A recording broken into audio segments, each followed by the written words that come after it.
Bien le bonjour à vous. Aujourd'hui on se retrouve sur plutôt on se retrouve dans No Clip Files. Du coup là cette fois-ci c'est le vrai épisode 1 de No Clip Files, contrairement à l'autre là qui était à quelque chose. D'ailleurs je vais sûrement faire un vrai cover de Never Gonna Give You Up, s'il vous plaît butez-moi. Bon bref, du coup on va attaquer avec le premier point. Qu'est-ce que les backrooms? Eh bien, les backrooms, c'est en gros une sorte de légende urbaine horrifique qui a commencé sur 4chan. Ah là là, beaucoup de choses commencent sur 4chan. Hein. Mais bref, ça avait du coup commencé avec une simple image d'un endroit là, avec des pièces vides et des pieds et des papiers peints jaunes hideux, accompagnés d'un texte disant « Si vous ne prenez pas garde et que vous nous clippez en hors de la réalité au mauvais endroit, vous finirez dans les backrooms, où il n'y a rien d'autre que la puanteur de la moquette humide, la folie du mono jaune et le bruit ambiant, incessant des lumières fluorescentes au maximum de leur boutonnement. Putain de bordel de merde. Désolé. Et environ 600 millions de kilomètres carrés de pièces vides segmentées de façon aléatoire dans lesquelles s'y perdre. Que Dieu vous garde si vous entendez quelque chose errer dans les parages, car ça vous a certainement entendu. Pour ceux qui ne savent pas, no-clipper, et c'est en gros un terme dans les jeux vidéo. C'est quand... en gros, clipper déjà, c'est quand tu touches un mur dans un jeu et tout, et que du coup, tu te fais repousser par le mur, donc il y a une collision, quoi. Comme moi par exemple, je touche à un mur, je vais pas passer à travers. Et no-clipper justement c'est passer à travers. Donc en gros, si tu no-clip à travers la réalité, voilà, vous avez compris je pense. Du coup ça vous envoie dans les backrooms. Ah oui, aussi notre réalité dans ce truc ça s'appelle les front rooms. Donc du coup, commençons avec le niveau 0. Le tutoriel. Le premier niveau des backrooms. La difficulté de survie est de classe 1. Il y a un taux minimum d'entités, mais sinon il est assez sécurisé. Ce niveau consiste en plusieurs pièces vides qui ont l'air segmentées de manière complètement aléatoire. La moquette est humide et tout est mono jaune. Les lumières bourdonnent aussi plus que les lumières normales, donc en gros c'est juste la description que je viens de vous faire quoi, mais en plus raccourcie. Le niveau 0 est majoritairement dépourvu de vie. Aucun contact entre des voyageurs ont été signalés, beaucoup de gens sont probablement morts avant de trouver la sortie, sûrement de faim ou de soif, mais aucun corps n'a été retrouvé. Toute tentative d'entrer dans ce niveau en groupe séparera le groupe en question jusqu'à ce qu'il soit quitté. Putain, ça doit être super. Hein. Ce niveau n'est pas linéaire du tout. C'est possible de marcher dans une ligne droite et de retourner au point de départ. Alors se retourner après avoir avancé et de voir de nouvelles pièces derrière soi. Un vrai bordel qui est très difficile à quitter. Attends. Putain, mais j'ai enfin une faute de français dans mon texte. Les GPS et les boussoles ne fonctionnent pas. Après, vu que c'est pas la même réalité que la nôtre, je vois pas pourquoi ça marcherait. Après une analyse, il a été découvert que les niveaux de CO2 dans le niveau 0 sont en train d'augmenter à un rythme constant. La signification de cela est inconnue. Putain. Il est possible que vous ayez des hallucinations dans ce niveau. Les plus courantes sont le bourdonnement des lumières qui augmente à un volume assourdissant avant de s'arrêter brusquement, des portes ou des escaliers qui apparaissent... Putain mais j'en ai marre de faire des fautes de français dans mon putain de texte. Un air de déjà-vu, des paroles qui ont l'air humaines, dans le... Attends, merde.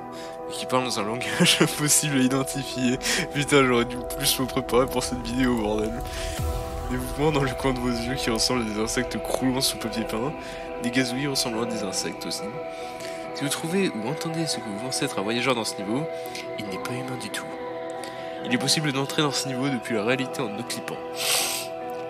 Il est aussi possible de trouver des portes en bois qui puent la moisissure dans les forteresses du niveau 283 qui, quand elles sont franchies, mènent au niveau 0. Putain, non mais t'imagines, t'arrives au niveau 283, puis là tu te fais ramener au tout début. Oh la haine que tu dois avoir. Pour sortir, il faut no-clipper. Chaque tentative de no-clip mèneront au niveau 1. Les nouveaux auront sûrement beaucoup de difficultés à no-clip volontairement. C'est pour ça qu'il faudra qu'ils s'adaptent très rapidement à l'environnement pour dégager. Il est possible de trouver une pièce nommée la salle Manie. Si vous errez pendant assez longtemps dans cette pièce, contrairement au reste du niveau 0, vous pourrez trouver des voyageurs. La salle Manie est une pièce isolée et très carrée. Elle est nommée comme ça parce que son papier peint est jaune beige clair.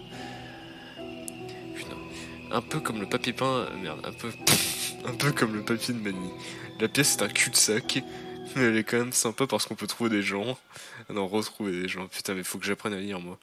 Et aussi, on peut trouver un guide du GME, Groupe Majeur d'Exploration, pour connaître les bases des backrooms, comment survivre, comment nos clips, etc. Si vous trouvez un ballon pendant votre exploration, fuyez. C'est un leurre. Et maintenant, on va passer à l'entité 67. Les fêtards. Les fêtards sont trouvables dans le niveau Fun, le niveau 119 et le niveau 188. Ce sont des créatures bipèdes agressives et intelligentes. Ils sont grands et ils ont une police, semblable à du cuir. Ils sont très souvent jaunes pétants, mais ils peuvent être rouges, bleus, verts ou même blancs. Et les noirs alors? Une sorte de sourire cartoonesque est gravée sur leur visage. Ils sont aussi assez intelligents pour pouvoir utiliser des machines complexes et pour pouvoir traverser n'importe quel niveau des backrooms sans effort pour rechercher des proies. À la place de leurs mains, il y a des creux au bout de leurs bras remplis de dents. Ils sont similaires à des bouches de lamproie, appétissants. S'ils s'accrochent à quelqu'un avec cette partie de leur bras, la personne se fera lentement transformer en party goer. Je me tire une balle en fêtard. La transformation mentale est immédiate, mais la transformation physique prend du temps, ce qui permet à un futur fêtard de s'infiltrer dans un groupe de survivants.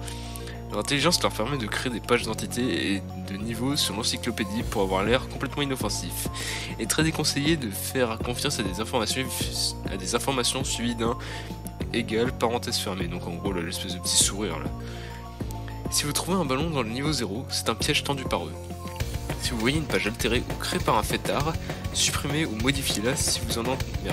Supprimez ou modifiez-la immédiatement. Si vous en entendez un, ou si vous en voyez un, fuyez le plus vite possible. Si vous trouvez des salles de fête, signalez-les au personnel approprié du GME. Si vous entendez des rires, ne cherchez pas la source du bruit. Évitez aussi tout contact physique avec un fêtard. Bref, du coup, je pense que c'est tout. Hein.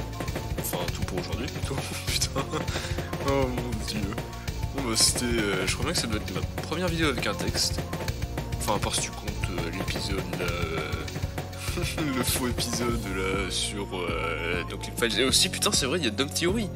Il y a il y a le faux épisode de Dumb Theory aussi où il y avait un peu un texte et tout pour le disclaimer. Oh mon dieu. Et bref, du coup, bah, c'était ma première vraie vidéo du coup avec un texte. Et bah voilà. J'espère que bah, vous avez apprécié cette vidéo et que ça vous en a fait apprendre un tout petit peu plus sur les backrooms. Bye.